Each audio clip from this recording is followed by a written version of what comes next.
मिमी अपनी नई स्कूटर से बिल्कुल खुश थी। हर सुबह वह बाहर जाने और प्रैक्टिस करने के लिए बहुत एक्साइटेड रहती थी। वह सड़क पर ऊपर नीचे दौड़ती, हवा अपने फर में महसूस करती और उसका दिल खुशी से उड़ता। मिमी के लिए ये स्कूटर सब कुछ था और ये जल्दी ही उसकी दुनिया का केंद्र बन गई। लेकिन जब मिमी अपनी जिंदगी के सबसे अच्छे वक्त का आनंद ले रही थी, उसकी स्कूल की पढ़ाई धीरे धीरे इकट्ठी होती जा रही थी।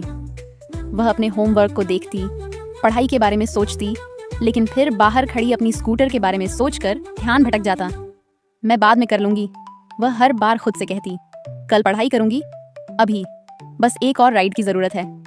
विस्कर्स, मिमी की माँ, ने ध्यान दिया कि स्कूल की किताबें बढ़ती जा रही हैं, जिनकी तरफ मिमी ध्यान नहीं दे रही थी। Mimi the cat. Join Mimi's series for unlimited fun. Mimi, the main character. Her parents, Mr. and Mrs. Whiskers. Auntie Blossom and Snowball. And the family doctor, Uncle Oscar. And now, let the adventure begin. एक शाम, जब मिमी अपनी scooter ride के बाद snack खा रही थी, मिसेस विस्कर्स ने उसे रसोई में बुलाया। मिमी, उसकी माँ ने हल्के से कहा, क्या तुम्हें नहीं लगता कि तुम्हें अपनी पढ़ाई पर थोड़ा ज्यादा ध्यान देना चाहिए? तुम्हारे एग्जाम्स बस पास ही हैं और मुझे चिंता हो रही है कि तुम तैयार नहीं हो। मिमी ने इसे नजरअंदाज किया। मैं कल पढ़ाई करूंगी माम, आज तो बस एक ब्रेक है। लेकिन जैसे जैसे दिन बीतते गए, वह कल कभी नहीं आया।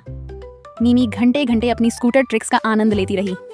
जब उसकी माँ पूछती कि क्या उसने पढ़ाई की है, तो मिमी सिर्फ मुस्कुराकर कह देती, कल शुरू करूंगी।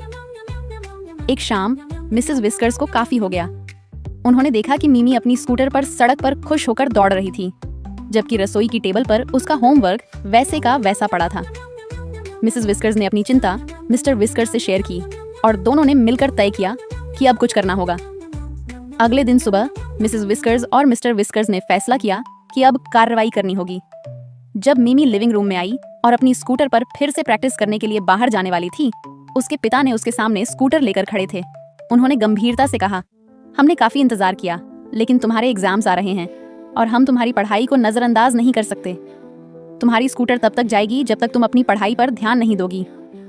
मिमी की आंखें हैरान हो गईं। क्या? मैंने इसे चलाना सीखने के लिए बहुत मेहनत की है। हमें पता है कि तुम अपनी स्कूटर को बहुत पसंद करती हो, उसकी माँ ने कहा, लेकिन तुम्हारी पढ़ाई भी उतनी ही जरूरी है। तुम इसे एग्जाम्स के बाद वापस चला सकती हो। मिमी का दिल बैठ गया। लेकिन मैं आज प्रैक्टिस करने वाली थी, उसने छोटे और निराश स्वर में कहा। उसके पिता ने उसे नरमी से देखा। हमें पता है, लेकिन यह तुम्हारे भले के लिए है मिमी। हम यह तुम्हारे भविष्य के लिए कर रहे हैं। अब जब उसकी स्कूटर गैराज में बंद थी, मिमी गुस्से और उदासी के साथ अपने कमरे में चली गई। वह बिस्तर पर बैठी छत को देखती रही। यह सही नहीं है, उसने बुदबुदाया। बाकी सब मस्ती कर रहे हैं, लेकिन मुझे किताबों में फंसा दिया है और स्कूटर नहीं है। कुछ समय बाद मिमी को एहसास हुआ कि उसके माता पिता अपना मन नहीं बदलने वाले। वह आखिरकार उठी, अपने डेस्क के पास गई और अपनी किताबें खोल दी। वह उन्हें एक पल के लिए देखती रही और सोचने लगी, मैं कैसे सब कुछ पूरा करूंगी। लेकिन जैसे ही उसने अपने नोट्स पढ़ने शुरू किए, कुछ अजीब सा हुआ।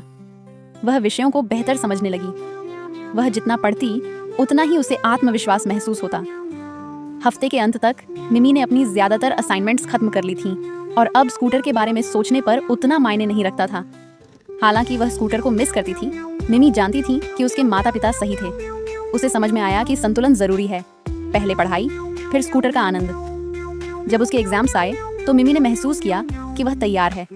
उसने सही निर्णय लिया था और भले ही उसकी स्कूटर गैराज में बंद थी, मिमी ने एक कीमती सबक सीखा था कि जिम्मेदारियों को प्राथमिकता कैसे दी जाए। सुबह की धूप आंटी ब्लॉसम के प्यारे से घर पर गर्मी की हल्की चमक दे रही थी, जो बर्फ से ढके हुए पेड़ों और एक अच्छे से साफ किए गए रास्ते से घिरा हुआ था। घर के अंदर स्नोबॉल बहुत एक्साइटेड थी। आज उसका 7वां जन्मदिन था। वह जल्दी से बिस्तर से उठी। उसकी फ्लफी टेल खुशी से लहराते हुए हिल रही थी और जल्दी से नीचे भागी। वह किचन में गई जहां आंट ब्लॉसम नाश्ता बना रही थी। मामा, क्या आपको याद है कि कल क्या है? स्नोबॉल ने एक्साइटेड होकर पूछा। आंट ब्लॉसम ने मुस्कुराते हुए ऐसा दिखाया जैसे उन्हें पता ही न हो। कल क्या है स्नोबॉल? उन्होंने पूछा, जैसे वह भूल गई हो। स्नोबॉल का दिल थोड़ा उदास हो गया। क्या ये पॉसिबल है कि मामा भूल गईं? उसने खुद को समझाया कि मिमी को जरूर याद होगा। मीमी को हमेशा उसका बर्थडे याद रहता है। स्नोबॉल ने जल्दी से नाश्ता किया और पॉजविल पार्क की ओर भागी, जो मीमी और उसके दोस्तों के एडवेंचर्स का फेवरेट स्पॉट था। उसने मीमी को गार्डन स्विंग पर बैठे हुए देखा। मीमी, क्या तुम्हें याद है कि कल क्या है? स्नोबॉल ने उम्मीद भरी आवाज में पूछा। मीमी रुकी, फिर ऐसे एक्टेड किया जैसे उसे कुछ पता ना हो। कल क्या है? उसने पूछा।